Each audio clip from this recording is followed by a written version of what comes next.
Dear students, welcome to EPG Pathshala.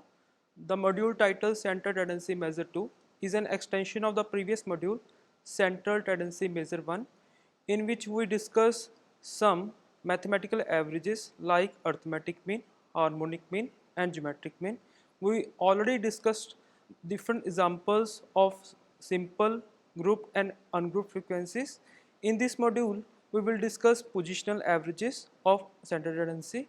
Let's start it. Central tendency is a measure that provides a single value that represents a group of values. Arithmetic mean, geometric mean, harmonic mean are discussed as a mathematical average methods. In this module, we will discuss another branch of central tendency measure, that is positional averages. Positional averages are measures that provide values that depend on the requirement of the observer. For example, one is interested in the mid value of data. For that, median is used. Other is interested in the value that repeat more in the data set. For that, mode is calculated. We will discuss all these measures and other measures that lies in this category. Some of them are quartiles, deciles and percentiles. In this module, we will start with the definition of median and we will see with examples how to calculate it for different data set. After that, we will discuss other positional averages, measures with their definition and formula, merits and demerits and relationship are also discussed between them for better understanding. Now we will start with the definition of positional averages with median. Median is the most commonly used word in our practical life. Generally, one think of median as the value that split the items into two equal parts. In statistics, we also want to find out that value that lies in the middle of the data. To find out the median value, first arrange the observation in ascending or descending order, then take the middle value of the data. That value represents the median value. For example, if one has 11 observations in the data set, then to find out the median, one has to arrange the observations in ascending or descending order, then take sixth value in the arranged series as a median value. Now, if one has 12 observations in the data set, then the method is different from the above method. As one can observe that median lies between 6th and 7th value in the arranged data, so arithmetic average of the 6th and 7th observations are taken to find out the median value.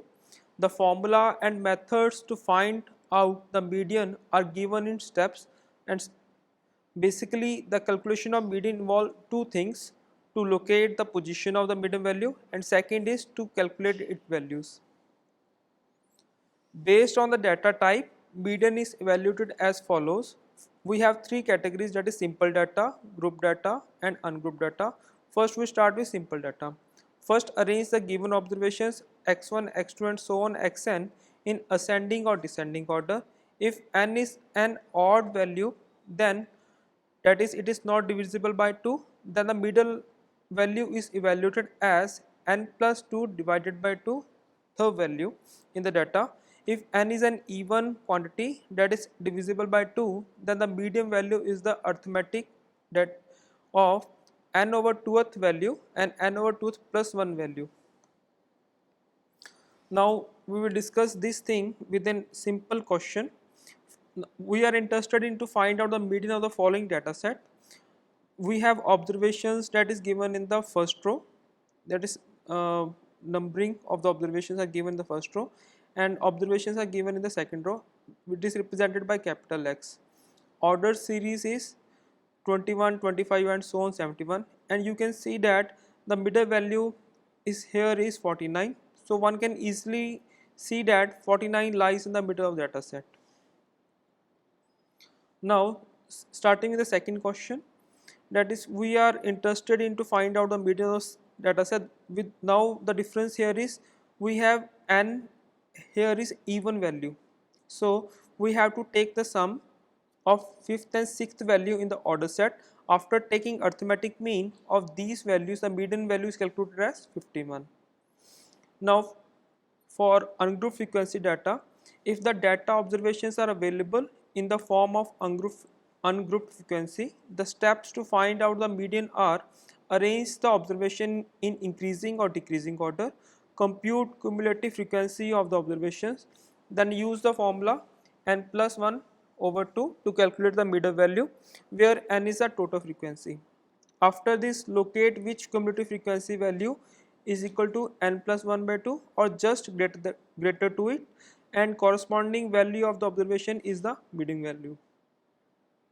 Now we can see how to find out the median value for the data given in table number 3. First, order the observation in ascending order as which is given in table number 4, and also calculate the cumulative frequency. Next, compute the cumulative frequency as shown in the third column of table 4, as n here is 35. So using the formula n plus 1 by 2, that is coming out to be 18. In the third column, 76 observation has cumulative frequency equal to 18. So 76 is the median value of the data set.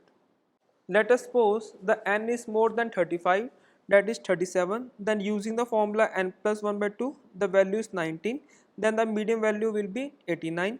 Hence, one can understand which value to choose from the median depending on the total frequency.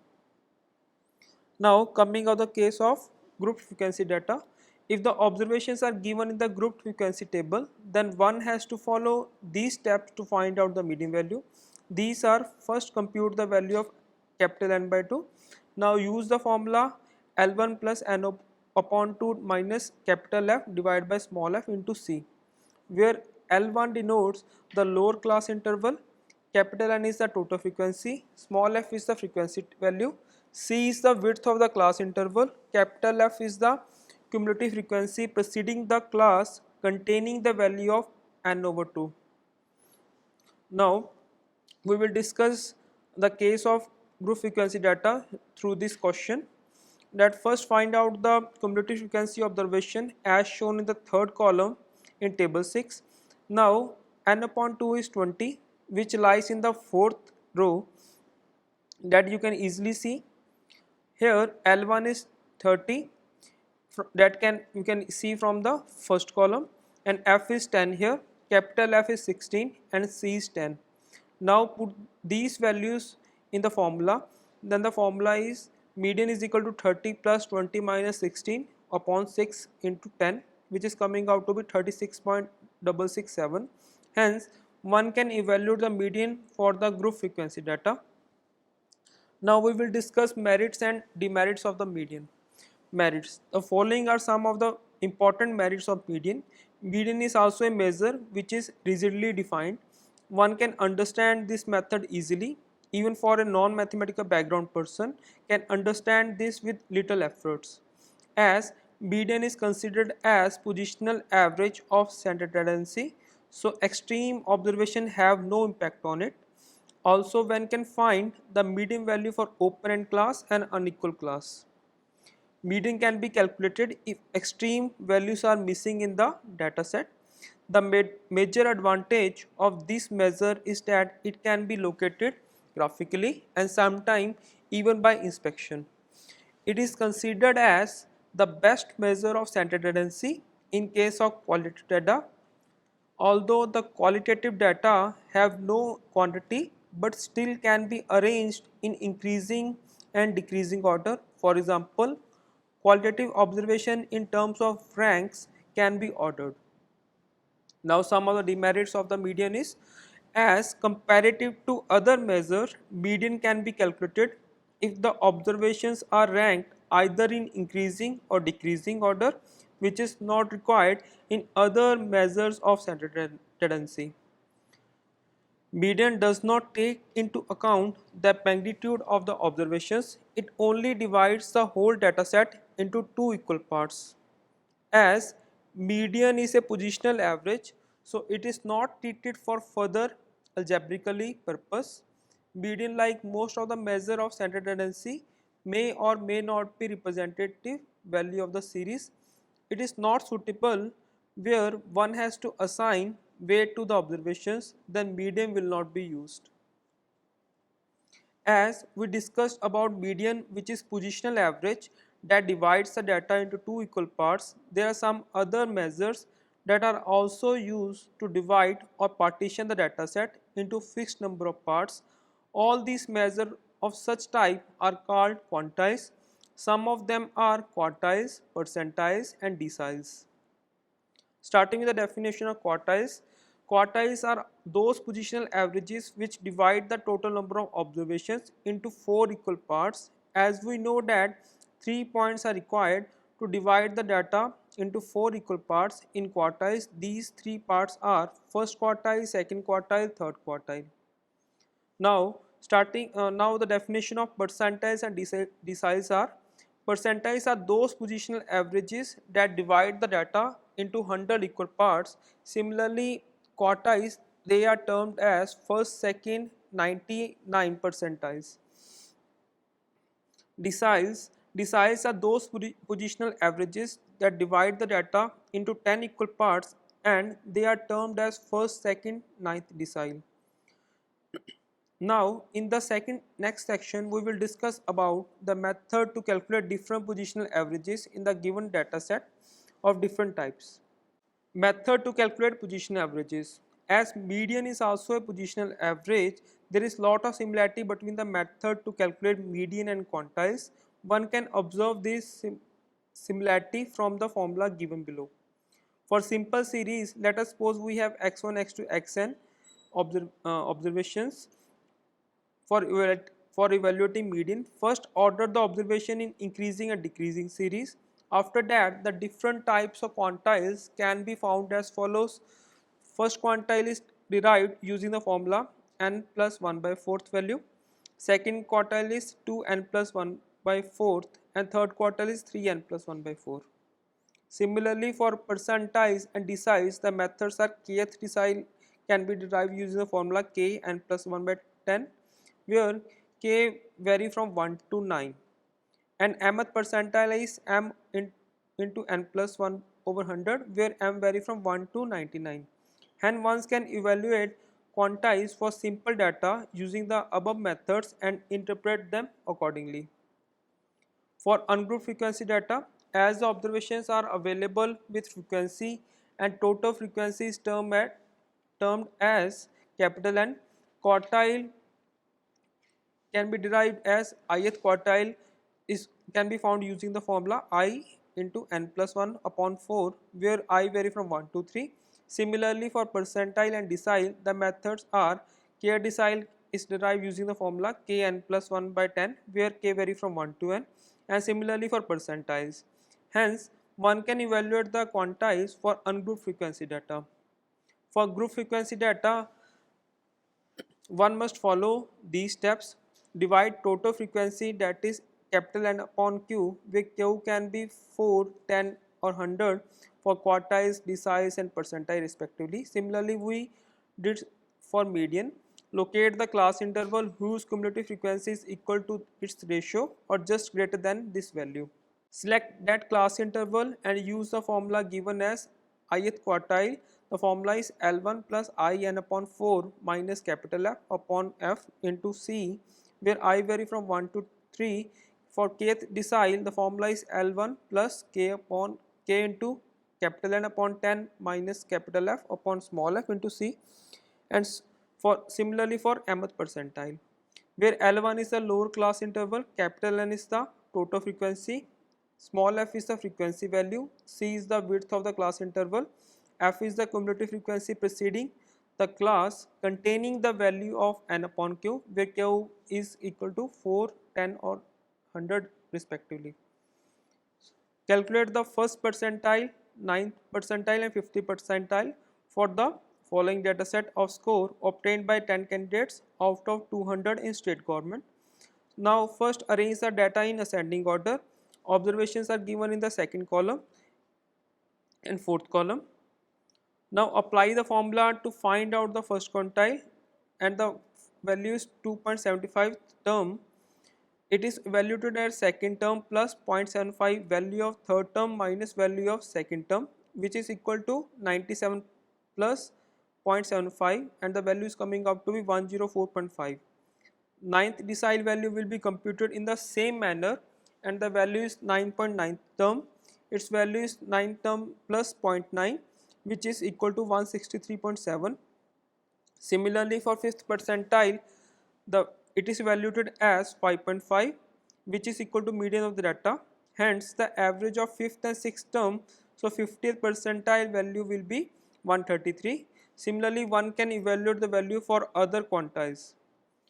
Now we have another question, and we are interested in to find out first quartile, ninth decile and 50th percentile for the following data set of 100 students. First, order the observation in ascending and compute cumulative frequency.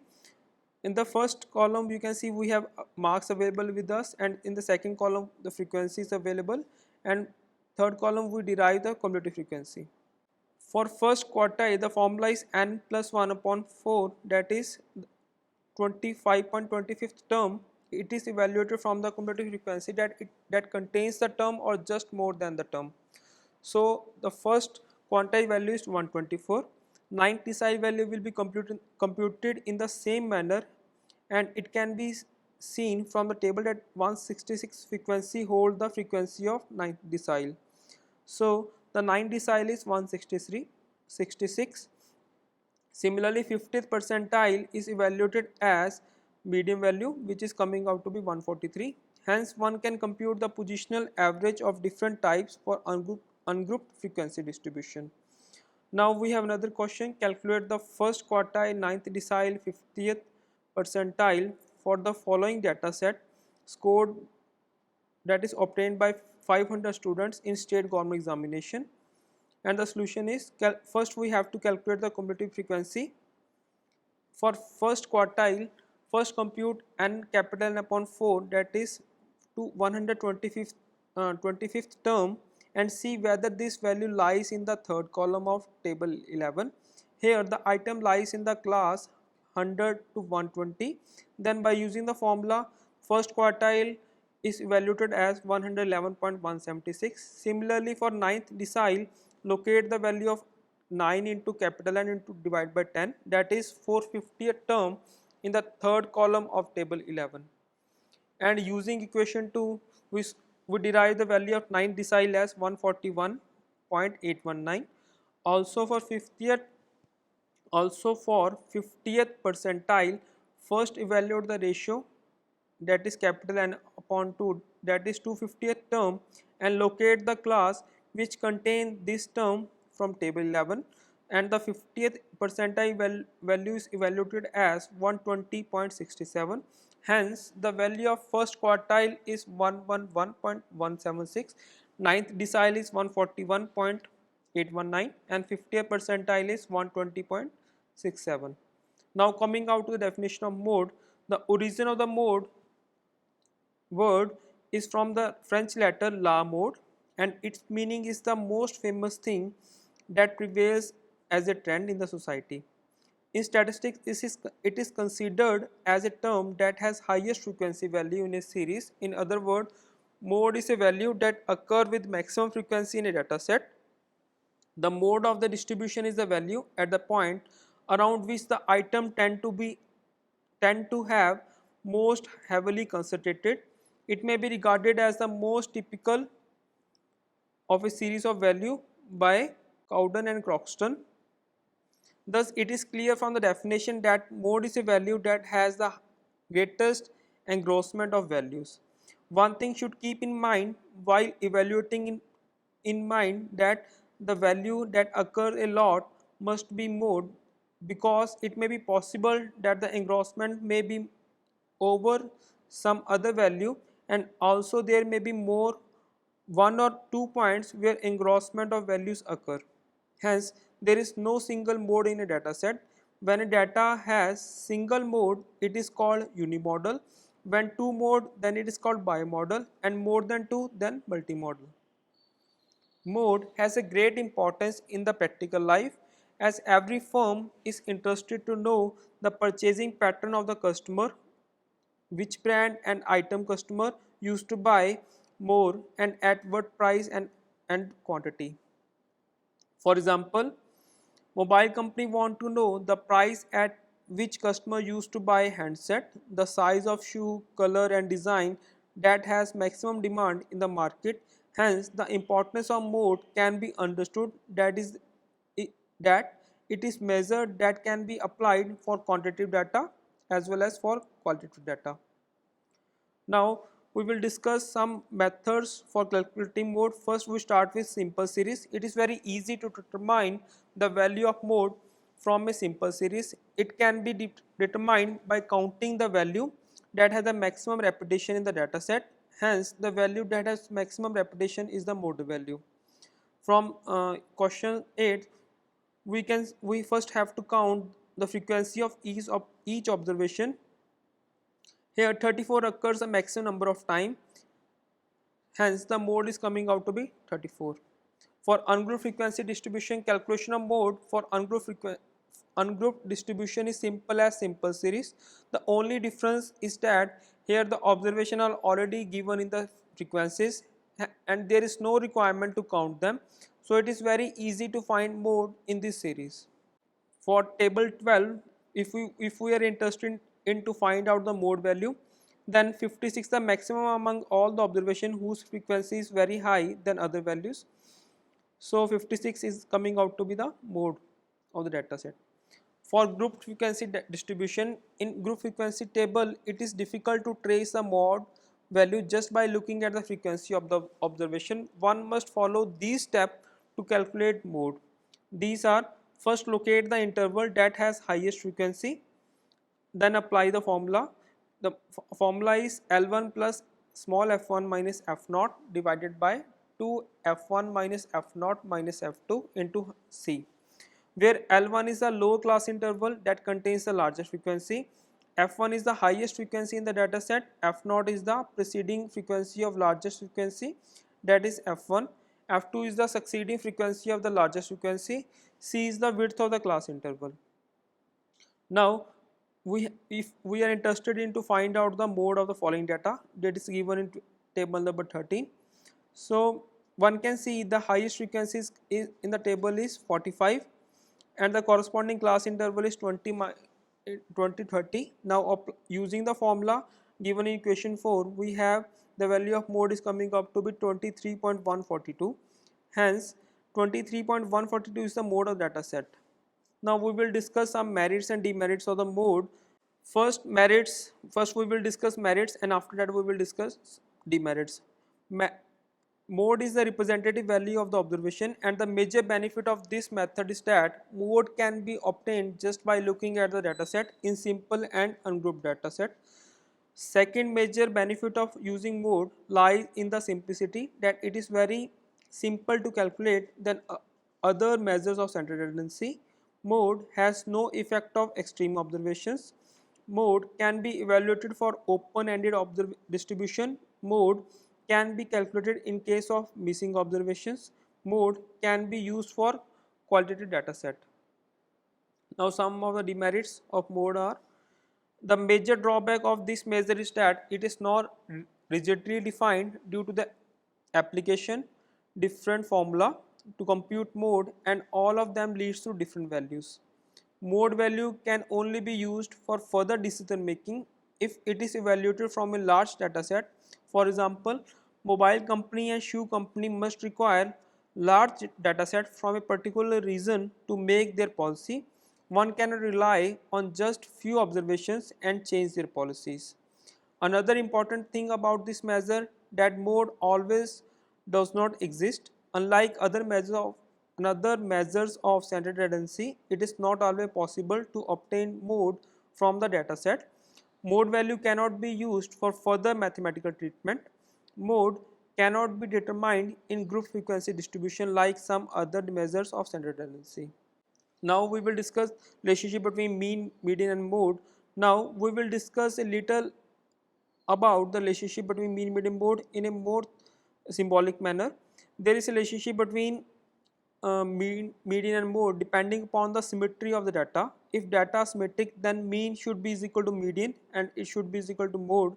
Otherwise, if the data are not symmetric, that is asymmetric, then either mean is greater than median or greater than mode, or mode is greater than median or greater than mean. Hence, in literature, another important relationship exists between three measures. It is called an empirical relationship between them, and it is given here as mean minus mode is equal to 3 times mean minus median. In this module, we discuss positional averages of central tendency, that is median, mode, quantiles, and in quantiles we discuss different methods or types, that is quartiles, deciles and percentiles. We discuss all these measures with different types of data, that is simple, ungrouped and group frequencies. Hope you understand it. Thank you.